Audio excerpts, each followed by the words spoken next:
Good morning, everyone. Good morning. This is Spirit Journey, and yes, it's early morning. The sun is out, as you see. It is now about 6:11 a.m., June 8th, 2020. Yeah, I heard that the restrictions are being lifted in New York City, where I live. Yeah, so I don't know exactly what that means, but that sounds positive. And so I'm wondering about the other stores. Will they all be open? Um, yeah, New York City it has more people, more traffic, and there were people out and about, but not extreme. And just a few of the restaurants that were open, uh, they they open up their bar and they have it at the threshold of the entry, and they had people stand outside with their drinks. So that's about it. But yeah, I definitely want to go out today and check out the stores that are open. Yeah, I have to do some repairs. I have these necklaces that I have to repair. So I have my favorite place I like to go to get my beading supplies. So I hope they're open. Yeah, so I hope you're doing well. I know it's early and I know that a lot of you won't be up, but I want to get this out before I forget, and I'm not sure exactly what I'm going to be doing, so rather get this done now, this video. Um, so what I want to talk about, uh, well, I, well, in the caption, the title, about American Indians and Mormons slash Church of Jesus Christ of Latter-day Saints. That's what I want to talk about, and then I will be touching a little bit on a past video I did on, it was a rant about blacks who claim Native American Indian. So yeah, I still get a lot of feedback on that video, and not when I did the video a couple of years ago. Um, it was just like one of many videos. I was just getting something off my chest, and really didn't expect anyone to really respond to it. But many are. So let me begin with the first thing. I was watching a video yesterday, and by chance, it was something on, because all this, with the virus and everything. And the video said that in the United States, that particular demographics, at least um, I'm not sure whether it was that specific Indian tribe. They're located in, I think, Arizona, and that they got hit so hard with the virus. What I'm not sure about, I have to investigate it, but what I'm not sure about is whether or not they are sick or whether they're just being told that they were exposed to the virus. See, I notice now in the United States, they want to say, oh, we're the media is saying so much testing is being done. We're the largest number of people who are being tested,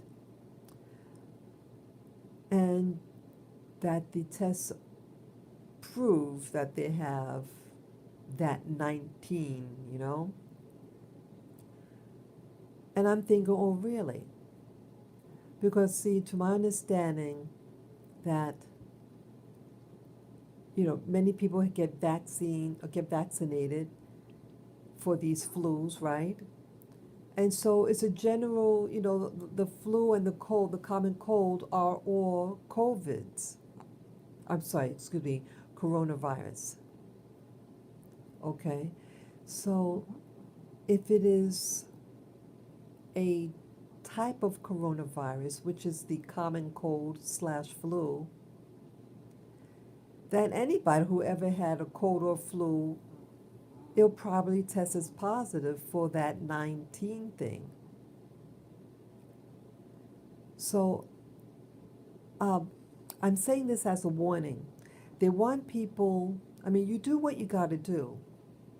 You know, use your own wisdom for your own specific situation. But when you go out there and get tested and you have no symptoms of sickness, you can get a false positive. It shows an 80% error of being positive for that 19. And so you'll be put on a database of people who are positive for this flu slash cold. The mass majority of the people who get this particular thing don't really get any symptoms or very mild symptoms, and no, there's no problem. It's just maybe, what do they say? 1% of the people get seriously ill. So why the big pandemic for something that only 1% get seriously ill? And how they really want to catch you in all this is to say that, oh, well, you may not have any symptoms, but you're contagious. Really? So what about last year and the year before and the year before with coronaviruses? Were people spreading, you know, it's the same thing, basically. A cold is a cold, and the flu's a flu. And people be coughing, sneezing, and no one wore masks. But the only people that you did see wearing masks in New York City are the East Asian people. And I think many of these people were tourists. And I now in hindsight, I said, you know, those individuals who wore it, you know, I commend them because they were being courteous. You know, if it's something that they thought they might have had or afraid to catch, you know. So I'm really questioning this whole narrative. But I don't want anybody sick. I had members, I have one member in my immediate family who got terribly sick, and they're recuperating now, and it will take them a couple of months to fully recover, I was told. So I'm not trying to sound insensitive, and then I have, there were two other relatives that were said to have died of that particular virus. And at one point, in the month of, I think it was April, 5 people, total 5 people were sick. And 3 of them actually dying, and 2 recuperating in the hospital with that virus. It was a very, very intense, I was I should say anxious, extremely anxious during that time in April. I've never really felt that way in a long time. It was unbearable. I felt extreme anxiety that manifested in the center of my chest. It was hard for me to go to sleep. And it was a fear. It was an unnecessary fear. I felt vulnerable because that immediate family member was sick. And this person is not a sick person, a sickly person. They are being, you know, they were taking meds for, you know, high blood pressure prior to all this. But outside of that, um, they they were never really sick in life. And I think that hit me so strongly. It made me feel vulnerable. And at one point, I was drinking something, some juice, whatever, uh, and it tickled my throat, and so I started coughing. And then later on that day, my throat started like I started like coughing, and my throat was irritated. Honey, I ran to the drugstore and I got these throat lozenges. I said, you know, if this thing, if it's what I, if it's that virus, honey, I'm gonna medicate myself. I'm gonna go get throat lozenges and a steamer and put my essential oils in the steamer, the inhaler thing, and use it. I got afraid, and I'm being honest. I became afraid. I became afraid because of the idea of me getting this thing, and the fear hit me. And I feel it's almost irrational. I mean, it's understandable because, see, the media wants to spin it like, oh, it's a, like it's a plague, like it's the bubonic plague, and it wasn't. But despite the rationality and the videos that I saw that, what this thing is, and the 80+% of the people who aren't affected by it. And it's just a small minority of people who get sick, just like any cold flu. I'm relatively a very healthy person.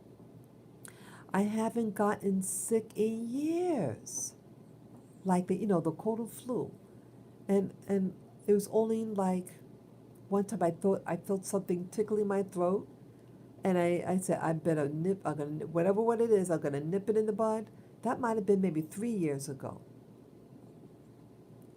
I suck on the lozenge and nothing hit me. I eat a basically good diet. I'm very health conscious. Uh, I think I have a strong immune system, but I do want to use wisdom in my life. So I'm not trying to come across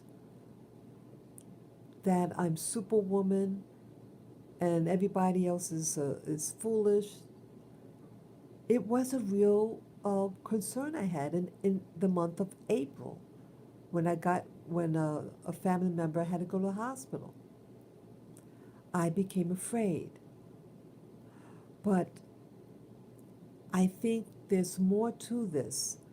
See, there's a lot of politics involved. I didn't know that this video was going to kind of edge this way, angle this way, but, I'm just going with the flow with this.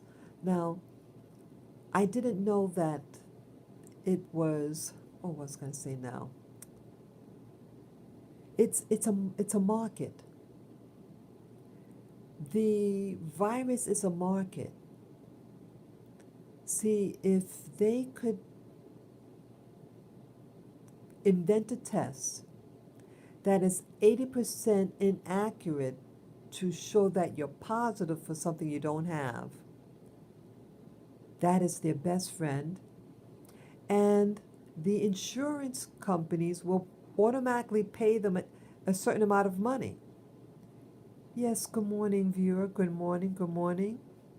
I invite you to say hello in the chat room if you wish. I'm just right now talking a little bit about the virus. And yes, I will be talking about the Indians. But yes, the virus thing is it's a ploy.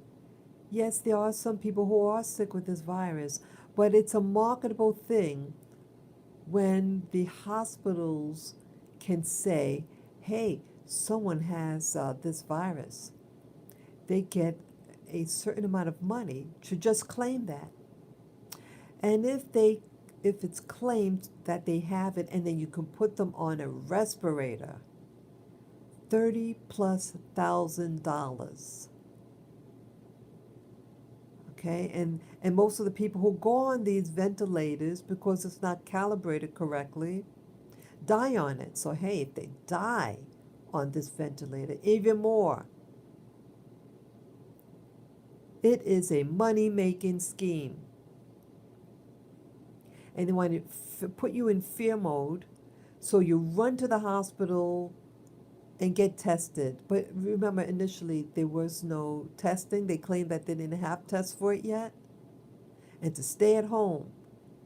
You have symptoms, they said, stay at home. And that family member that I mentioned that had gotten terribly sick from the virus, they told him to stay at home. And then, because he had symptoms starting, I think it could have been late March. Yes, it was in March. And the other family member who they thought had it didn't have it. So the person who had it was taking care of someone who didn't have it, but they thought that other person had it, that wasn't sick. That didn't make any sense, but that's what they said. And when April came around,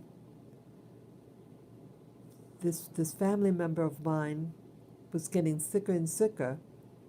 And then he did eventually call 911. They dispatched someone. And then when they arrived, the EMS arrived. They said, "I'm sorry, we can't do anything for you. When you get worse, call us back." I kid you not. So a couple of days later, he had to be raced to the hospital. Family member drove him to the hospital because he had trouble breathing. He developed 2 blood clots in his lung, but they didn't know this when they initially checked him. And then they sent him home the same day. So they checked it, they examined him, and then they said that he had the virus, and they sent him back home. And then I think 2 or 1 days later, he came back to the hospital because it was getting even worse. He spent, I think, 12 days in the hospital, and I think on day 10 or 11, they then decided to x-ray his lungs, and they discovered he had 2 blood clots, and that was why he couldn't breathe properly. So isn't that something? He had problems breathing, but they didn't they didn't check his lungs then. And that initially, the first time he went to the hospital, they claimed he had the virus, but they never checked him. They just said, "Oh, well, you have these symptoms, so we assume you have it." And then his second visit, which was like 1 or 2 days after that initial visit, did they finally give him a blood test or some series of tests? And they said, "Yes, you have the virus."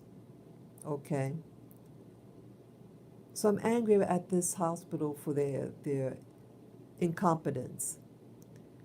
And that you're going to let someone, see, that's another thing with this, that leads me to think that they want people sicker so they can get more business. Why would you send a sick person home? Why wait till they're on their deathbed and then they can come when it's like too late to really treat the person? When they discovered his blood clots, they said, "We can't do anything more for you, so we're going to send you home." But they're going to send him oxygen at home.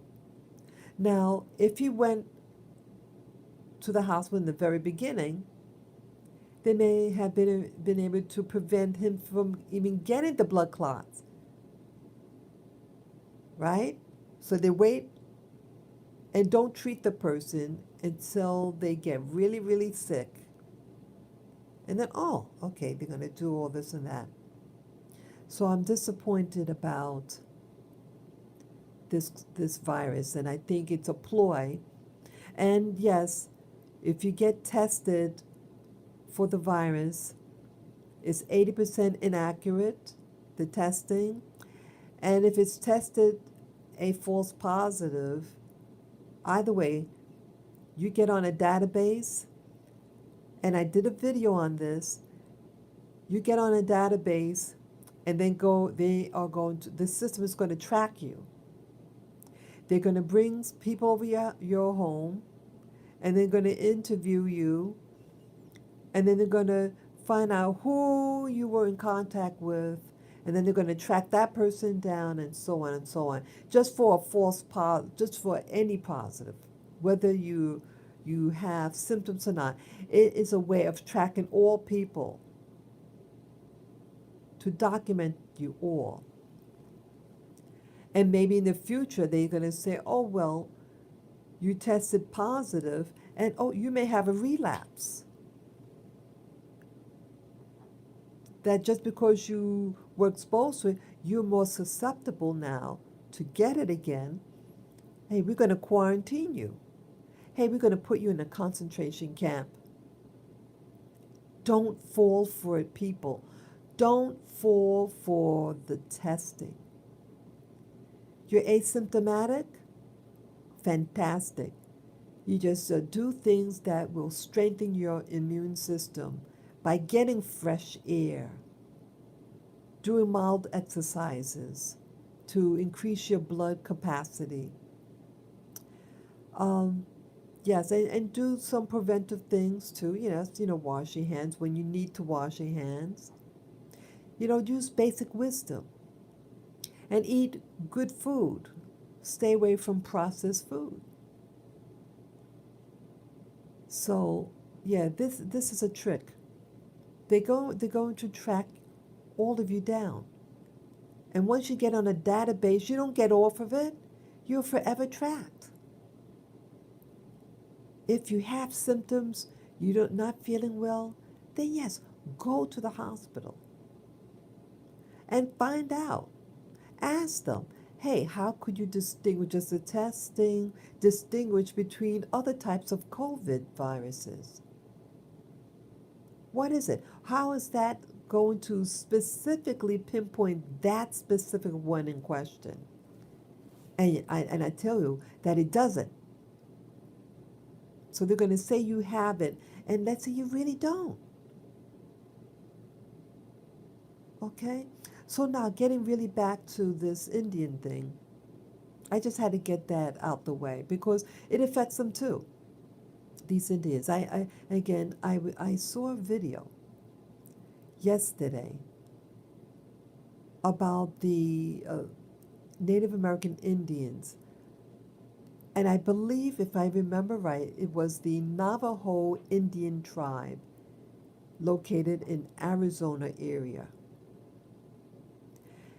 And it said that they are the highest group of infected people with the virus. But again, they did not specify whether they were sickly or just tested positive. And again, as I said, 80% of the test is false positives.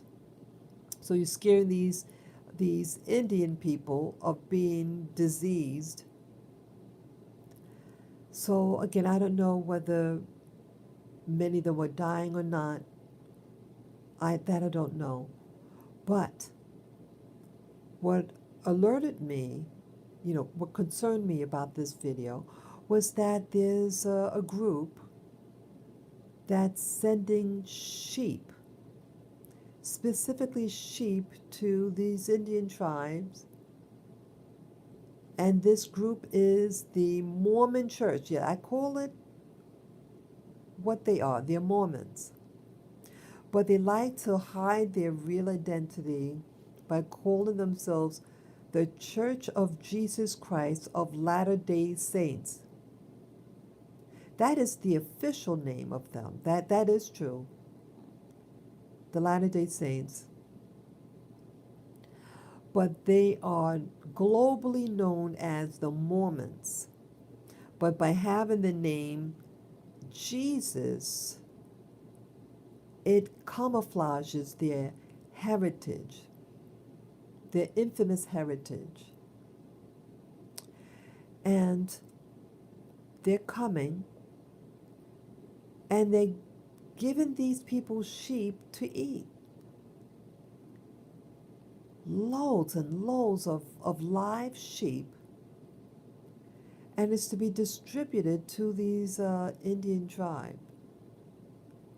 And I felt alerted. I felt afraid for these Indian people when it said that. When they said they were the Latter-day Saints. And they said, oh, well, these people are this and that. And they're so compromised and blah, blah, blah. I'm thinking about the Trojan horse in history. You receiving gift, a free gift. And I wonder what's in those sheep. That was the first. Why is sheep? They do eat sheep, these people. But something just said, I didn't feel comfortable. And why just this group? I just had just a red flag started wagging in my face that I think these people could, I don't know. It's a church-sponsored thing. And on the surface, it sounds like a nice gesture. But it just didn't sit right with me. Why just this group? You have other demographics. Why not New York City? New York City is one of the highest rates of the virus, with the most deaths, I think. They didn't send us sheep here in New York City. But you're going to give these Indians sheep. And then I asked myself, this is a native group. And they're receiving handouts. And they showed the land. It's absolutely beautiful. The natural landscape. It's a desert area. And I asked myself questions. How come these people need a handout? Don't they know their own land? Well, I think historically that is not where they originally settled from. That they were brought there and forced on that land by white people, the colonials of their day. And so I think a lot of their natural way of living has been compromised. Even though they live on large acres of land, they are still in exile. These Indians are exiled from their original the original location in the Americas. And that switch in time has handicapped them. They're in extreme poverty that I've seen in other videos. I am not Native American Indian, nor do I have any drop of Native American Indian blood. But I feel badly for their plight. And I feel anger for them that North America is their homeland, or homeland for many, many years before the European came by, the European terrorists came by. They get pushed off their land. And here in the year 2020, indigenous people don't know how to survive on the current land they live in, and they're perishing like flies. And here a controversial group like the Mormons have to send them sheep to survive. And the Mormon history is very, very problematic.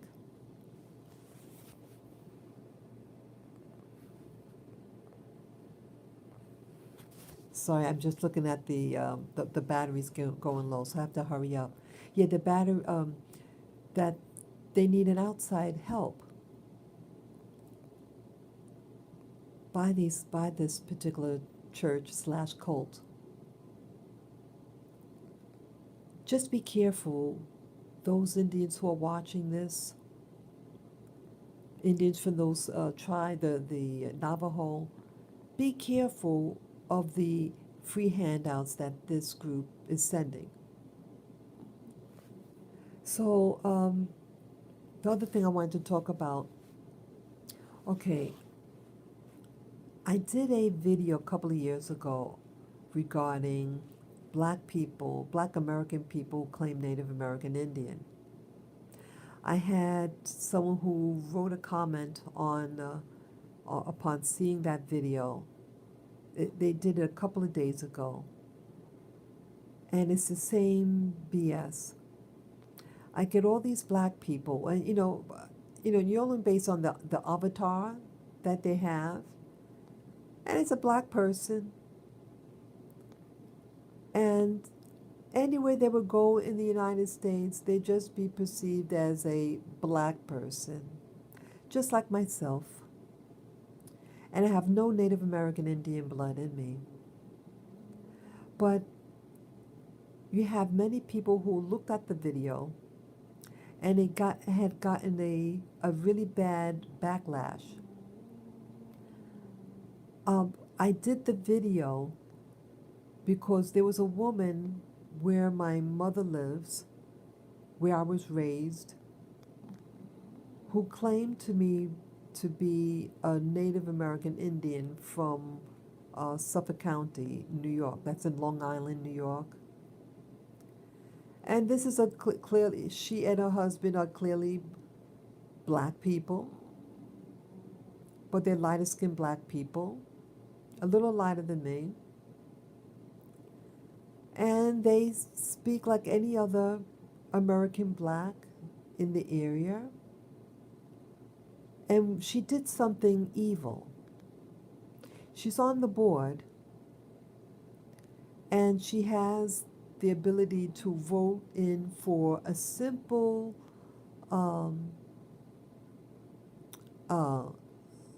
amenities for the community. You ever stand at a bus stop in New York City? You get a bench and sometimes the little, the little shelter thing. So if it rains or snows, you have some shelter. Well, she said no, that we shouldn't have it. And so we don't have it. And then I asked her why. She says, oh, well, we don't need it. If they want to get the bus, they could just run for it. They should just stay in their house. And when they see the bus coming, to run outside the house to catch the bus. Now, this particular street is a very dangerous street, and people have gotten hit.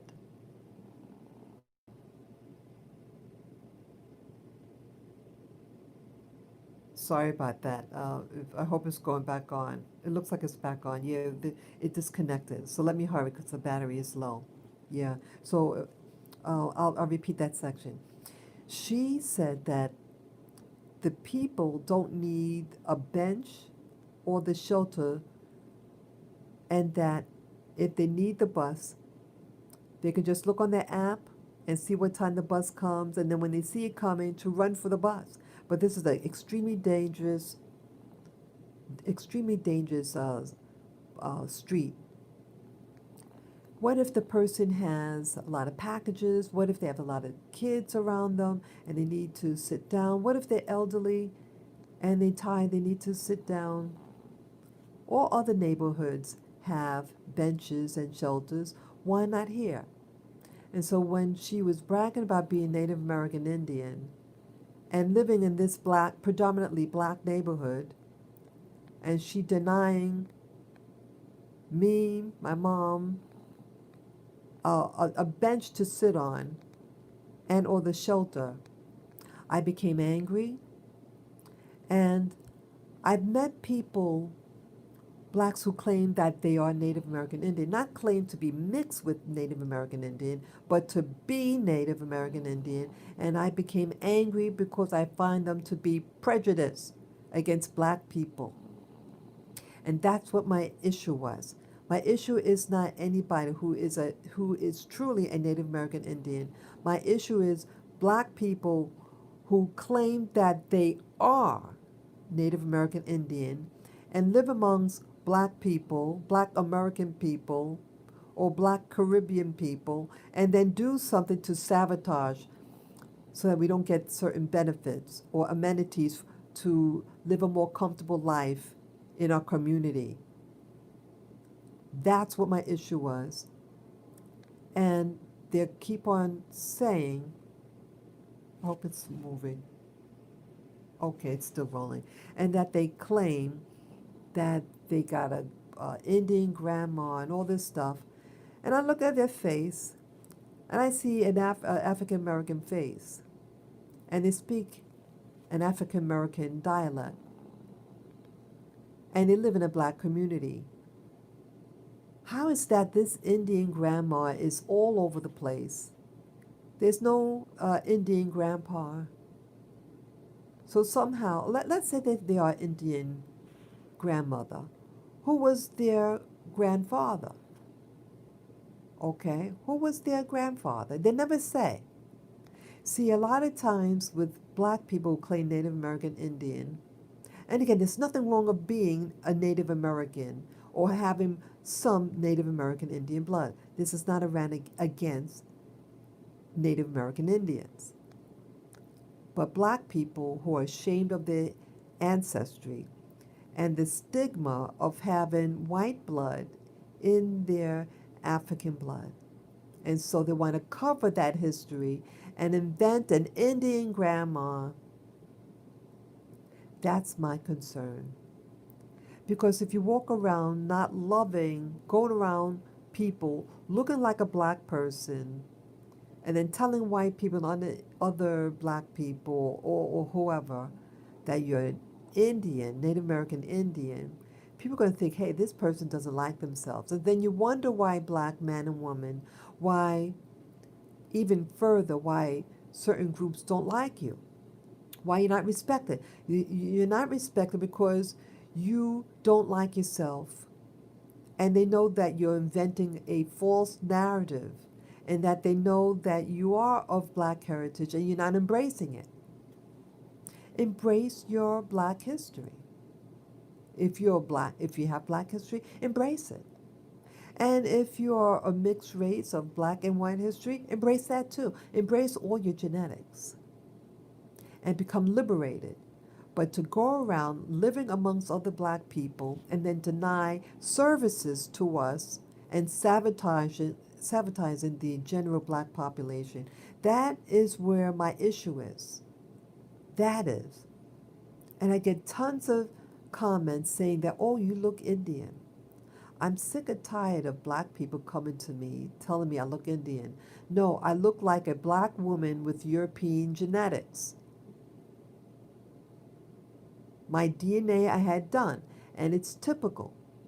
I am 53% African and 47% Indian. My life experience, being from New York City, is that of a black woman. When I was in the military, I was mistreated by some people, and it's not because some Indian background. And it didn't matter if I had European blood in me.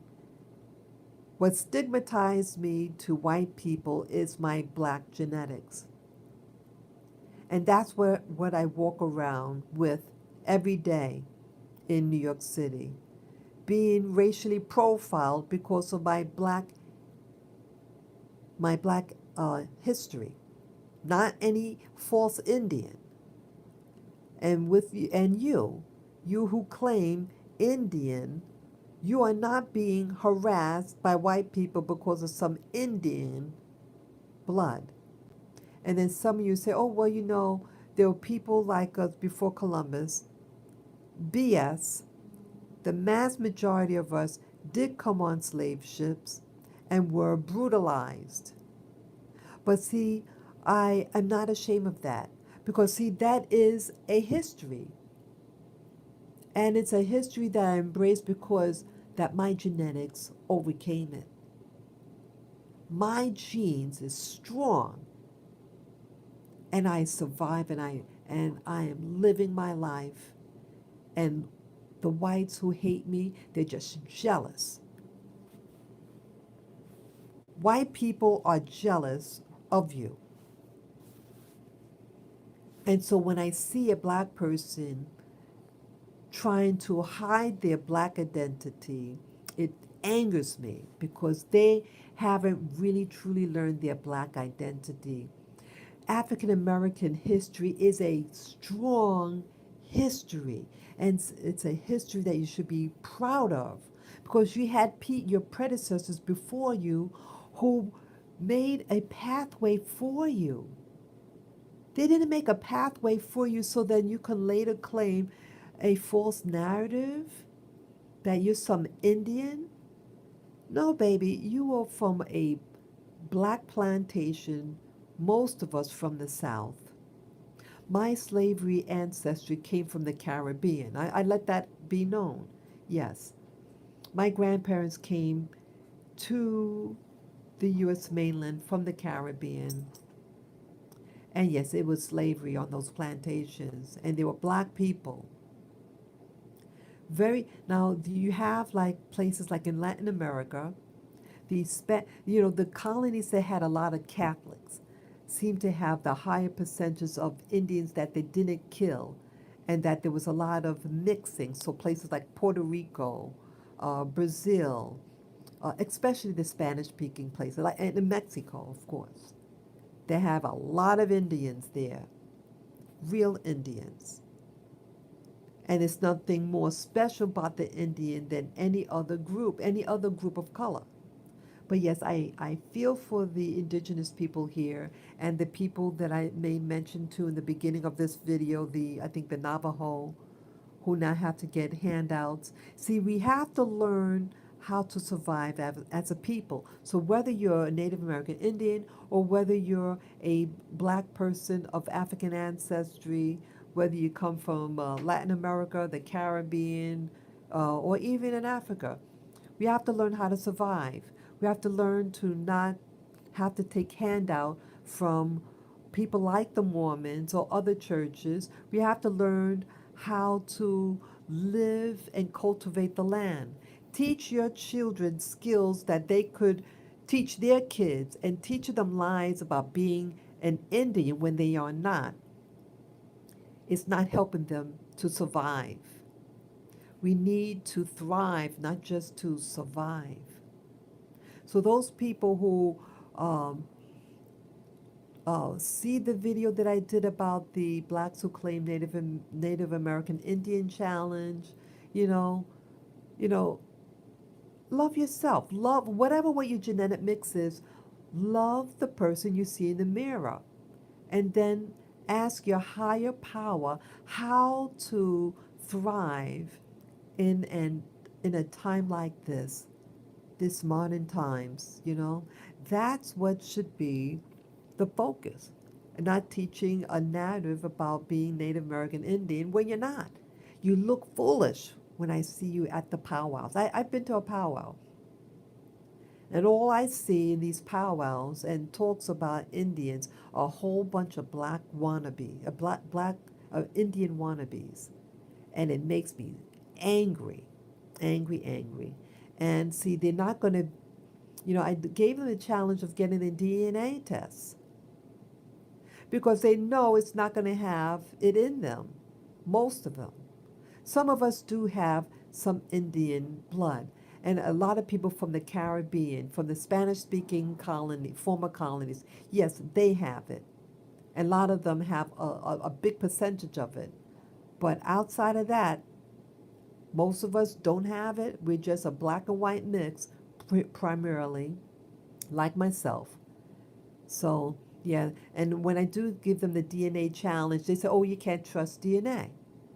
And then I tell them, hey, well, you like to take the DNA test for paternity cases, and all of a sudden, it's a valid test. Yes, DNA could tell you a lot about your genetics. It cannot tell you everything, but it tells you the essential. It tells you what you do currently have, okay? Well, regardless what your genetics are, though, is to love yourself. So if you have a black DNA, love yourself. If you got a white DNA, love yourself. If you got an Indian DNA, love yourself. If you got, you know, uh, Asian DNA, love yourself. Love the person you see in the mirror and stop persecuting other people. Embrace all humanity. That's all that I'm saying. So with that last note, yeah, I see the sun trying to poking out of the behind the buildings here. I love the sun. Yeah, yeah. So you all enjoy your day. Enjoy being you. Enjoy if you're an Indian, be an Indian. Teach your Indian children how to survive so you don't have to take handouts from Mormons. Watch out by the what do you call it, the Trojan horses that are being sent to your community. Don't trust them. Trust yourself. Trust yourself. Trust yourself. I thank you all for watching and listening to this video. I care about you all. Yes, stay safe this coming summer, and yes, get the supplies. Yeah, or a quick warning: get supplies for your home now. I live in New York City, and the ban I heard is lifted today. So get your supplies that you will probably need. Medicines. Your essential oils. Things that if this virus thing hits again, you'll have your supplies with you. So I have my essential oils, things that I could use topically that are antiviral and bacterial, um, crackers, peanut butter, rice and beans, like as a backup in case, when I really cannot go outside, you know? Yeah. So get your supplies, your health supplies now, when, you know, it'll probably be cheaper. And it's just to, play it smart. Yeah, I don't want anybody sick. Stay well, stay strong, enjoy the weather out there, okay? So peace, love, and joy to all of you guys. Signing off. Bye bye.